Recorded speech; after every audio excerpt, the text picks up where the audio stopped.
Halo semuanya, selamat datang di video pembelajaran hari ini. Kita akan membahas salah satu tantangan terbesar di dunia kesehatan, yaitu burnout pada tenaga medis. Sebelumnya, apa itu burnout? Dan mengapa hal ini penting untuk kita pahami? Dan yang terpenting, bagaimana cara kita mencegahnya? Tanpa berlama-lama, yuk kita mulai.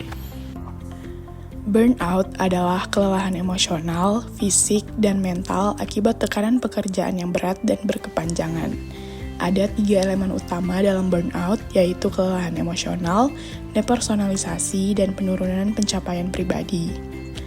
Kelelahan emosional membuat tenaga medis merasa tidak lagi memiliki energi untuk bekerja. Depersonalisasi berarti mereka menjadi sinis atau menarik diri dari pasien dan rekan kerja. Sementara itu, penurunan pencapaian membuat mereka merasa gagal dan tidak berguna. Bayangkan, dokter atau perawat yang sebelumnya berdedikasi kini merasa terjebak, stres, bahkan ingin menyerah.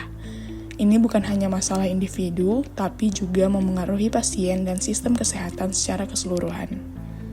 Apa saja sih penyebab burnout?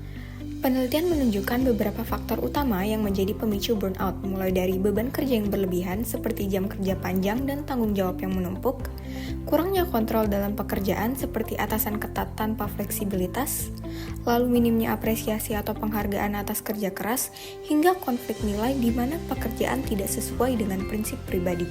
Jangan lupa, dukungan sosial juga memainkan peran penting. Ketika tenaga medis merasa kurang dihargai oleh rekan kerja atau atasan, beban kerja mereka terasa semakin berat. Situasi ini menjadi lebih sulit jika ditambah dengan minimnya sumber daya seperti peralatan atau pelatihan yang memadai. Dampak burnout sangat serius, baik tenaga medis maupun pasien. Pada tenaga medis, burnout dapat menyebabkan kelelahan kronis, depresi, hingga risiko penyakit fisik seperti hipertensi dan penyakit jantung. Bagaimana dengan pasien? Burnout dapat menurunkan kualitas pelayanan kesehatan. Misalnya, risiko kesalahan medis meningkat, komunikasi dengan pasien menjadi kurang empati, dan tingkat kepuasan pasien menurun. Selain itu, burnout berdampak pada organisasi. Tingginya turnover atau pergantian tenaga medis akibat burnout membuat biaya rekrutmen meningkat. Reputasi institusi kesehatan juga bisa terpengaruh. Mari kita lihat beberapa contoh nyata. Di Sumatera Selatan, ada seorang dokter bunuh diri akibat tekanan kerja yang berat. Di Semarang, seorang mahasiswa dokter spesialis meninggal setelah menghadapi perundungan dan beban kerja berlebihan. Studi di Probolinggo menunjukkan bahwa mayoritas perawat mengalami stres kerja sedang akibat beban yang tinggi. Kasus-kasus ini menunjukkan betapa pentingnya pencegahan burnout. Jadi, apa yang bisa kita lakukan? Untungnya, ada langkah-langkah efektif untuk mencegah burnout. Yang pertama, pengelolaan beban kerja. Jadwal yang realistis dan tambahan staf untuk mengurangi beban. Yang kedua, dukungan kesehatan mental, penyediaan layanan konseling dan pelatihan manajemen stres.